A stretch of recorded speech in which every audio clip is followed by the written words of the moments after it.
ကဲအမေရဲ့အောင်ပန်းညိုအချိုရည်လေးရပါပြီရှင်တောက်ကြပါအောင်နော်ဒီလိုမျိုးပူနေတဲ့အချိန်မှာဆိုဒီလိုအေးအေးလေးတွေဆိုလို့ရှိရင်အရန်ကိုတောက်လို့ကောင်းပါတယ်နော်ကဲအမေတစ်ခွက်တောက်ကြည့်ပါ မေပါခိုးနေတာလဲမဲ အောင်ပန်းညိုခူးနေပါတယ်ဟင်းတော့ပါဘူးဟင်းမဟုတ်အချိုရည်လောက်တော့ဖို့ပန်းလေးတွေဝင်ပန်းလိုက်အောင်ရှစ်စရာရန်ကားအဲ့ဒါလေးတွေလေဒါလေးတွေကလေမန်ညိုမုတ်လေးတဲ့လှုပ်စားလို့ရတယ်အချိုရည်လည်းလှုပ်တောက်လို့ရတယ်ပေါ့နော်အဲ့ဒါမှဒီမှာလာခူးနေပါလားအရန်လာတယ်နော်ချစ်စရာအရန်ကောင်းတာသူပန်းပွင့်လေးကြလေဒါလေးကြတစ်ထပ်ထက်ရှိတယ်ဒါကကြတော့အထက်ကလေးနဲ့အများကြီးတရှိတယ်ပေါ့နော်သူကအရန်လှအဲ့ဒါလေးတွေခူးပြီးတော့အချိုရည်တောက်မယ်ခူးလိုက်အောင်မယ်နော်မေခူးလိုက်ပါအောင်မရှင်အမညိုပန်းလေးတွေလှနေမှာအောင်ပန်းညိုလားအောင်မဲညိုလားအောင်မဲညိုလားအောင်ပန်းညိုလားမသိဘူးကွာအောင်မဲညိုအချိုရည်လောက်တောက်မယ်မသိဟွာဖြစ်အောင်မျိုးလည်းပြေးလာပြုံနော်အောင်ပန်းညိုလားအောင်မဲညိုလားတော့မသိဘူးအဲ့ဒါအပွင့်လေးတွေကိုအချိုရည်လောက်တောက်မယ်အဲ့ဒါကိုဒီမှာမေကရွေးပြုတ်ထားတယ်ဒီမှာပါဝင်တဲ့ပစ္စည်းကတော့အောင်ပန်းညိုပန်းလေးတွေလက်နဲ့ဆိုရင်တော့2စုပ်လောက်ရှိမှာပေါ့ကောင်းဆုံးတဲ့1စုပ်ပေါ့နော်ဒီမှာတကြားပါမယ်တမြာသီးပါမယ်စားပါမယ်ပေါ့နော်အမေကအခုရလောဆယ်ရင်နွေးကိုစူအောင်ရင်ဆုံးတင်မယ်နော်ရင်နွေးစူပြီးဆိုတော့ဒီမှာအမေအောင်ပန်းညိုပန်းလေးတွေထည့်လိုက်မယ်နော်ဒီပန်းလေးတွေထည့်ပြီးပြုတ်တဲ့ခါကျလို့ရှိရင်လေဒီလိုအပွင့်လေးတွေဖြူဝအောင်ပြုတ်လိုက်တော့အယောင်တွေကုန်သွားမှာအယောင်တွေကုန်တဲ့ထိပြုတ်မယ်နော်ဒီမှာနော်တဖြည်းဖြည်းနဲ့တော့ဖြူသွားပြီနော်အယောင်လေးသူ့ရဲ့အယောင်လေးကတော့ဒီမှာနော်ဟိုကလေမိုးပြအယောင်လေးနော်အယောင်လေးကတော့ချစ်စရာလေးပဲအဲ့ဒါကိုမီးပိတ်လိုက်မယ်ဒီဟာကိုစကားလေးနဲ့စစ်လိုက်မယ်မနော်ခဏလောက်အေးခံလိုက်မယ်နော်ဘလောဆယ်တော့ပူနေသေးတယ်ခဏလောက်အေးခံလိုက်မယ်ဒီလိုမျိုးလေးပဲမှုပေးမယ်မြန်အေးအောင်အေးပါပြီနောက်မှအပူငွေတော့ရှိသေးတယ်ဒါအိုက်တော့ပူတော့ပေါ့နော်အဲ့ထဲမှာမေကတကြားထည့်မယ်နော်တကြားတော့ကိုကအချိုကြရင်အချိုပေါ့နော်ကိုလိုလိုထည့်လို့ရနော်စားလေးလည်းထည့်လိုက်ပြီနော်ဒီအောင်မန်းညိုရဲ့တက်ကလေဒီတိုင်းဆိုရင်သူကအယောင်လေးကတစ်မျိုးပေါ့နော်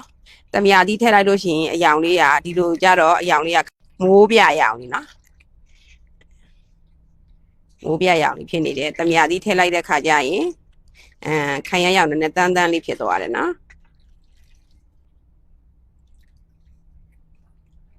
သူကနော်တမြာသီးထည့်လိုက်ရင်အယောင်လေးရပေါ့နော်ခိုင်ရရောက်လေးဖြစ်သွားတယ်နော်ခိုင်ရရောက်တန်းတန်းလေးအယောင်ပိုလှသွားတယ်ပေါ့နော်ပြောမယ်ဆိုရင်အယောင်ပိုပြီးတော့လှသွားတယ်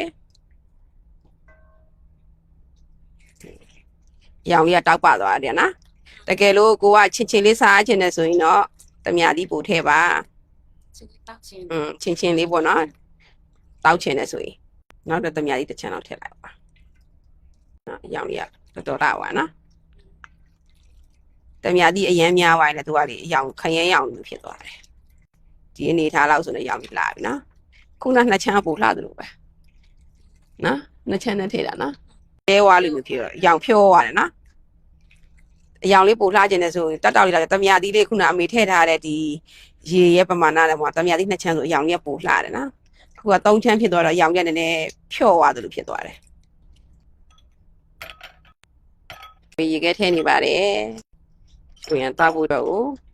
ရေခဲတွေထည့်နေတယ်နော်ဖန်ခွက်လေးထည့်နေချစ်စရာကောင်းတဲ့ဖန်ခွက်လေးတွေကဲအမေအချိုရည်ထည့်မယ်နော်သူအယောင်လေးကအရန်လှတာပဲ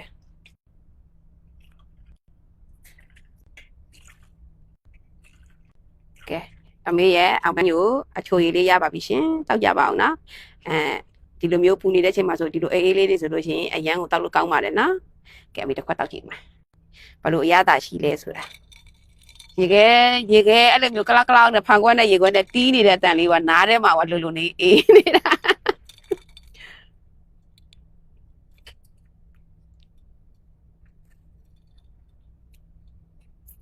သူ့ရဲ့ပန်းနံလေးရတယ်တမြာသီးလေးနဲ့ဆိုတော့ချင်းလေးနဲ့အေးအေးလေးနဲ့တောက်လို့ကောင်းတယ်ပေါ့နော်သူ့ရဲ့ပန်းနံလေးကကြတော့ဘယ်လိုမျိုးပြောမလဲ ပန်းနံလေးရရတယ်ပြောပြမတတ်ဘူးအဲ့ပန်းနံကိုလေဒါမှမွှေးတာလည်းမဟုတ်ဘူးနံတာလည်းမဟုတ်ဘူးပေါ့နော်မွှေးလည်းမမွှေးဘူးနံလည်းမနံဘူးပေါ့နော်ပန်းနံလေးရတယ်တမယာသီးလေးနဲ့ပေါ့နော်ဆိုတော့အေးပြီးတော့တောက်လို့ကောင်းတယ်နော်ချင်းလေးနဲ့တောက်လို့ကောင်းတယ်အမေရဲ့အောင်မညိုလေးကတော့တောက်လက်ကောင်းတယ်ချင်းလေးနဲ့တောက်လို့ကောင်းပါတယ်ပေါ့နော်ဟိုတောက်ကြည့်ချင်းနဲ့ဆိုရင်လည်းလုပ်ပြီးတောက်ကြည့်ကြပါနော်ထိုင်းနိုင်ငံမှာဆိုရင်အောင်မညိုပန်းမေးနေအများကြီးပေါ့နော်ဈေးမှာဆိုရင်လည်းတစ်ထုပ်30ပဲပေါ့နော်ဝယ်လို့ရပါတယ်ရှင်အမေရဲ့ဗီဒီယိုပိုင်းတွေကိုကြည့်ရှုပေးတဲ့ကိုကြီးတွေမှာကြီးတွေသားလေးသမီးလေးတွေလည်းပေါ့နော်အမေကကျေးဇူးအများကြီးတင်ပါတယ်ချစ်လည်းချစ်ပါတယ်နော်အားလုံးပဲဘိုင်ဘိုင်အမေရဲ့အောင်မညိုအချိုရည်လေးတောက်ကြပါအောင်အေးအေးလေးနော်